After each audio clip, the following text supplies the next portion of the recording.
Thank you, Mr President. I would like to ask the Chief Minister what the findings and outcomes were from the review of the procedures for allowing key workers to visit, and if he will make a statement.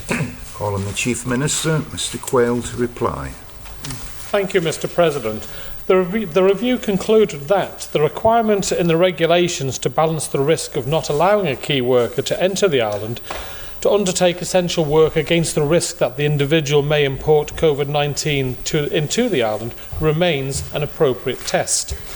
The recent changes made to the process have further strengthened the robustness of the system governing key workers' exemptions. There is a need to further clarify the definitions applied to what a key worker is and what is deemed to be critical national infrastructure.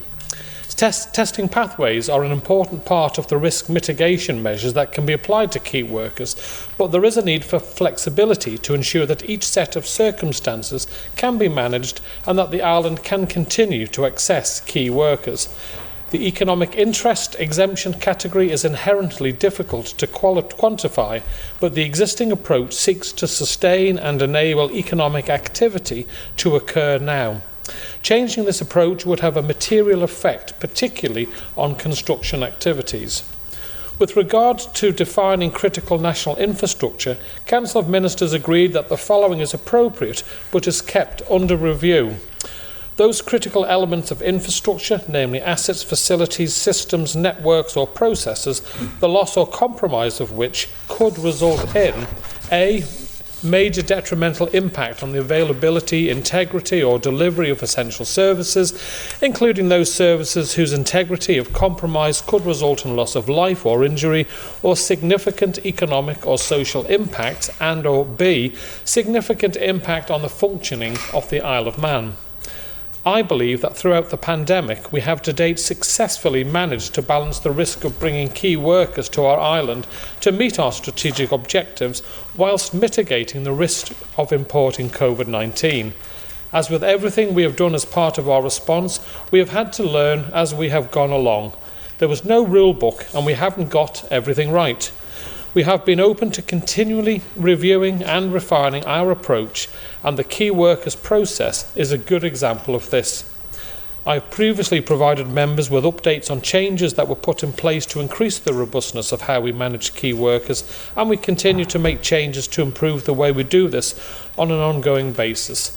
In closing, Mr President, I'd like to reiterate the invitation to honourable members to visit the COVID response team to see for themselves the important role they perform in keeping our island safe and to get further insight into the day-to-day operations of the team. Supplementary question, Mrs Lord-Brennan.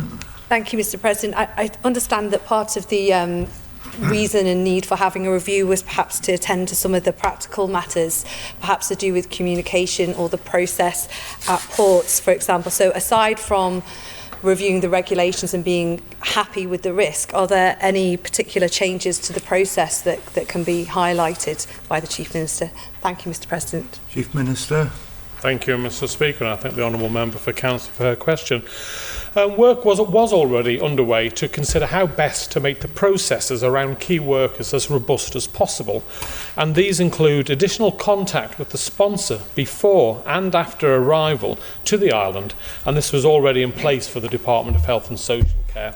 Provision of a separate lane at the port to allow dedicated communication with arriving key workers to further check that they understand the requirements of their entry.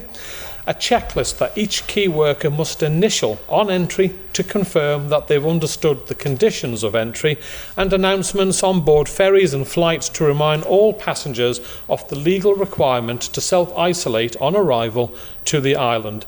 In addition, the COVID response team continues to review its processes to further refine them, working in close partnership with other parts of government as appropriate.